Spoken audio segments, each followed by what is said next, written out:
প্রথমত বলি যে যখন আমরা শুরু করেছিলাম আমরা ভাবতেও পারিনি, আমাদের সব মেম্বার্সদের নিজস্ব স্পন্সরশিপেই আমরা প্রথম শুরু করি। তারপরে আস্তে আস্তে আমাদের ইচ্ছে বেড়েছে, তার সাথে সাথে আমাদের মানুষও এগিয়ে এসে সহযোগিতা করেছে।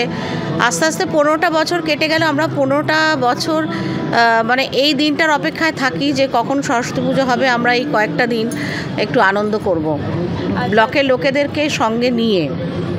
দেখতে পাচ্ছি এখানে হচ্ছে মানে দেখা যাচ্ছে পাড়ার মানুষরা আপনি সকলের সঙ্গে একসাথে বসে সাংস্কৃতিক অনুষ্ঠান উপভোগ করছেন। আর এই যে মানে মানে একেবারে ছোট এলাকার মধ্যে, মানে এলাকাটা ছোট, মানে বাজেট কম বলা যেতে পারে এইসব পুজোর, তো তাও এত সুন্দর করে জমজমাট করে এত সুন্দর প্যান্ডেলের মধ্যে পুজো করছেন তাদের বলা যেতে পারে তাদের পৌর মাতা হয়ে।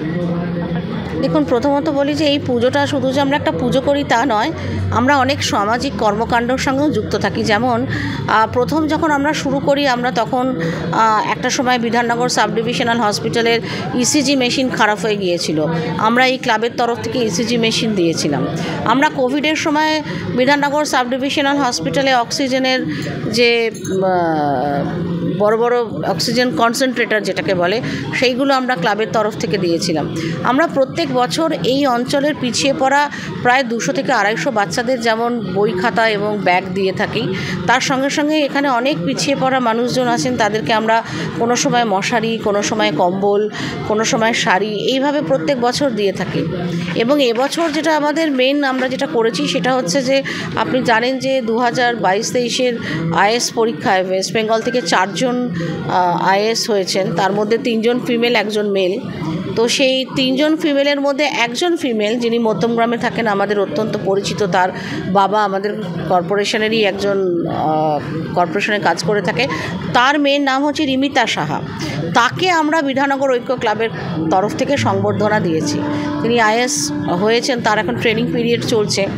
তাকে আমরা নিয়ে এসে দিয়েছি, মানুষের কাছে এই বার্তা দিয়েছি যে মেয়েরাও পারে, উইমেন এম্পাওয়ারমেন্ট সম্পর্কে পারে, মানে কিছুটা ধ্যান ধারণা দেওয়ার জন্য দিয়েছি। কারণ আমরা জানি যে আমাদের মুখ্যমন্ত্রী মহিলা, তিনি সবসময় মহিলাদের সার্বিকভাবে উন্নয়ন চেয়েছেন, যেমন কন্যাশ্রী, যেমন মহিলাদের স্বনির্ভর করার জন্য রূপশ্রী, এবং তার সঙ্গে সঙ্গে লক্ষ্মীর ভাণ্ডার চেয়েছেন। ঠিক তেমনই আমরা মানুষের কাছে এই বার্তাটা দিতে চাই যে মহিলারা যদি স্বনির্ভর হয়, মহিলারা যদি শিক্ষিত হয়, মহিলারা যদি নিজেদের পায়ে দাঁড়ায়, তবেই কিন্তু একটা সমাজের প্রগতি হয়, একটা সচেতনতা আসে। সেই সচেতনতার জন্যই তাকে আমরা সংবর্ধিত করেছি ক্লাবের তরফ থেকে। আপনিও মা বিদ্যাদেবীর সামনে দাঁড়িয়ে কিন্তু একজন যে পড়াশোনা করে আইএএস অফিসার হয়েছেন এমন একজন মেয়েকে তারা আগেও আগামী ফিউচারের দিকে এগিয়ে দিয়েছেন। এই যে মহৎ কাজ আপনি সবাইকে নিয়ে পাশে নিয়ে করছেন, কাদের সাপোর্ট বেশি পান, ছেলে নাকি মেয়ে পাড়ার?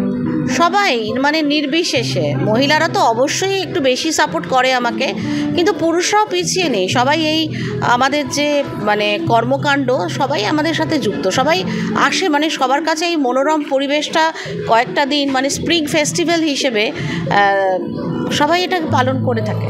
আগামীকাল সরস্বতী পুজো এবং গতকাল উদ্বোধন করেছেন, পরশুদিন উদ্বোধন করেছেন। এরপরে কী কী কর্মসূচি রয়েছে? দেখুন, আগামীকাল আমাদের সরস্বতী পুজো, দুপুরবেলা ভোগ খাওয়া, সন্ধ্যাবেলা সাংস্কৃতিক অনুষ্ঠান। পরের দিন আমাদের ইসি পার্কে আমাদের বম্বে একজন আর্টিস্ট কুনাল গাঞ্জাওয়ালার গান রয়েছে, সেখানে সবাইকে আহ্বান করেছি আসার জন্য।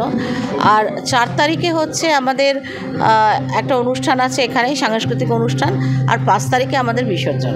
আচ্ছা, যারা দেখছেন আপনাদের এবং আপনার পাড়ার লোকেদের, যাতে এরপরে 15 বছর থেকে 50 বছর যদি সরস্বতী পুজোতে যায়, তাদেরকে কী বার্তা দেবেন? এই সবাইকে বলবো, দেখুন মানুষ তো একটা জায়গায় টিকে থাকে না, সবাইকে বলবো যে এই পুজোটা যাতে চলতে থাকে এবং আরও বড়োভাবে করা যায়, সেইটা সবাইকে প্রচেষ্টা করতে বলবো।